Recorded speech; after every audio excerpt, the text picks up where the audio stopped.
गोजोन फुंबिलिनि बयनिसिमबो खुलुमहरबाय। लोगोसे बे समाव आङो नोंथांमोननि गेजेराव मोननैसो गोनां खौरांफोरखौ लानानै फैदों। नोंथांमोना अन्नानै भिडिअखौ फारियै जोबजासिम नायलांदो। दिनै 2022 मायथाइनि 6 मार्च बाराया रबिबार। दिनैनि गिबि खौराङाव दङ। कक्राझार जिल्ला गसाइगाव महकुमानि सिङाव थानाय 1 नं माकथाइगाव गामियाव मोनसे सोमोनांथाव आरो मुगैथाव जाथाय सोमजिदों। खौरांनिफ्राय मिन्थिनो हानाय बायदिब्ला 1 नं माकथाइगाव गामिनि मोनसे हाथाइनि सोनाब बोराइ सारा दैयाव मैया फुंनि 9:30 रिंगासो समाव पुलिसनि हेफाजाबजों दान मोनब्रैनि गोरबोआव थानाय उन्दै गथ'साखौ गोथै देहायाव दैनिफ्राय बोखांनो हानायनि थासारिया सोमजिदों। सुलुंनिफ्राय मिन्थिनो मोननाय बायदिब्ला बेबायदि मुगैथाव थासारिखौ एबा दान मोनब्रैनि उन्दै गथ'साखौ दैयाव गारसोमनानै दोननाय थासारिखौ मैया फुंबिलि समावनो ओनसोलनि सुबुंफोरा नुनो मोननाय जादों। बेबायदि इनाय अनागार एबा मुगैथाव जाथायनि सायाव ओनसोलनि सुबुंफोरा नुनानै साबकाथा आउटपस्टनि सामलायगिरि शिबा प्रसाद कलिताखौ हांख्रायनायजों लोगोसे पुलिसनि मोनसे हान्जाया जाथायथिलियाव सफैनानै दान मोनब्रैनि उन्दै गथ'साखौ दैनिफ्राय बोखांनो हायो होनना खौरां मोननो हानाय जादों। आरो बिनि उनावनो पस्टमर्टमनि थाखाय उन्दै खुदियाखौ कक्राझारनि गंसे देहा फाहामसालियाव दैथायहरनाय जायो। मख'नो नांगोनदि बेबायदि इनाय अनागार एबा मुगैथाव जाथायनि सायाव मा राहा लानाय जागोन बेखौ समाजो मिन्थिहोसिगोन। दानिया गुबुन खौराङाव फैदो। कक्राझार जिल्ला गसाइगाव सराइबिलाव NDABनि मुंख्लं जानाय नखरनि सोद्रोमा बिथांमोना माखासे गोनां खोथाफोरखौ लानानै मोनसे खौरांगिरि मेल खुंफुंदों। मख'नो गोनांदि बे खौरां मेलनि गेजेरजों बिथांमोना थांनाय 2020 मायथाइनि 27 जानुवारि खालारखालि भारत सरकार, आसाम सरकार, NDAB, एबसु, UBPO बर'नि आफादफोरजों सावरायलायना बर'नि थामथि गोजोन गोरोबथा बिटिआर सुक्ति जालांनायनि गेजेरजों गिबि दफायावनो मोननो हानाय NDAB मुंख्लं नखरफोरनि सोद्रोमाफोरनो 5 लाख रांनि अनसुंथाइखौ होनांगौ होनना मोनसे खौरांगिरि मेलनि गेजेरजों सरकारनिसिम दाबि खालामदों।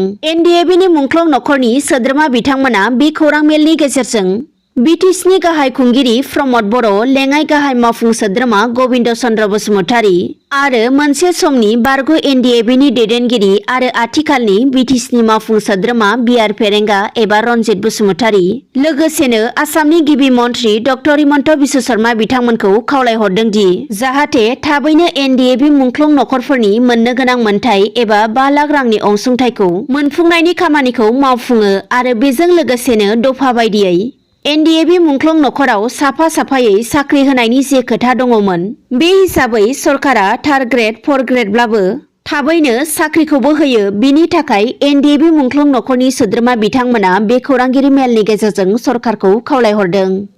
थांनाय 2021 डिसेम्बर दाननि 19 अक्ट'खालि बिटिआरआव थानाय फरायसालिमाफोरखौ प्रभिन्सियेलाइज खालामनांगौनि थाखाय आसामनि जनता भवनाव एबसु आरो बर' साहित्य सभाया आसाम सरकारजों जयै सावरायलायनाय जादोंमोन। बे सावरायलायनाय बायदियैनो डाइरेक्टर अफ हायार इडुकेसन आसामआ बिटिआरनि सिङाव थानाय मोन 22 फरायसालिमाफोरखौ प्रभिन्सियेलाइज खालामनायनि थांखिजों डाइरेक्टर अफ इडुकेसन BTCनो गांसे लाइजाम दैथायहरदों।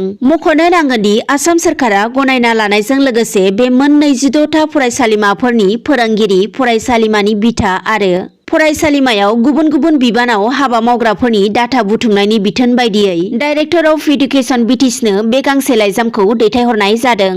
आरो मिन्थिनो मोननायाव बे फरायसालिमाफोरखौ फैबाय थानाय दान मोनथामनि गेजेरावनो प्रभिन्सियेलाइज खालामगोन होनना मिन्थिनो हानाय जादों।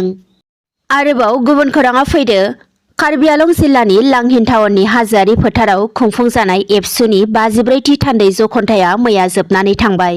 मख'नो नांगोनदि मैया बे जोबथा हाबाफारियाव आलासि महरै बाहागो लाफैदोंमोन आसामनि गिबि मन्थ्रि डक्टर हिमन्त बिश्व शर्मा, आसामनि बुंथिगिरि बिश्वजित दैमारी, आसामनि केबिनेट मन्थ्रि उर्खाव ब्रह्म, बर' थुनलाइ आफादनि आफादगिरि तरेन बर', बिटिआरनि गाहाय मावफुं सोद्रोमा प्रमद बर' आरो गोबां BTSनि मावफुं सोद्रोमा बिथांमोनहा। रायखांनो नांगोनदि बे हाबाफारियावनो BTSनि मावफुंगिरि सोद्रोमा रनजित बसुमतारीआ बाहागो लानानै गावनि गोजोननाय मोननायखौ फोरमायथिनायजों लोगोसे बिथाङा बे हाबाफारियाव बाहागो लाखांनायनि उनाव खौरां बिजोंनि गेजेरजों माखासे गोनांथि खौरांफोरखौ बुंथिलाङो।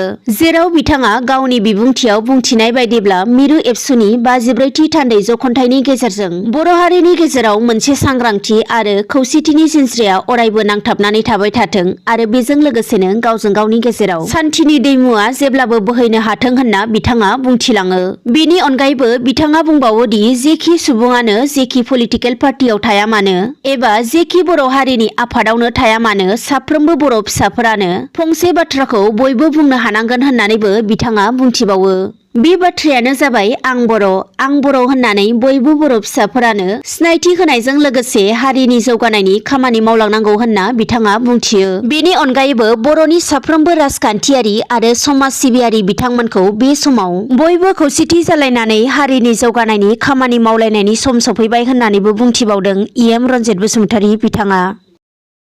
दिनै फुंबिलिनि मोननैसो खौरांफोरा बेखिनियानोसै। नोंथांमोना जुदि सोरबाफोर आंनि चेनेलाव गोदानै फैदोंब्ला चेनेलखौ साबस्क्राइब खालामलांनो दाबाव। एसेनोसै, गोजोन्थों।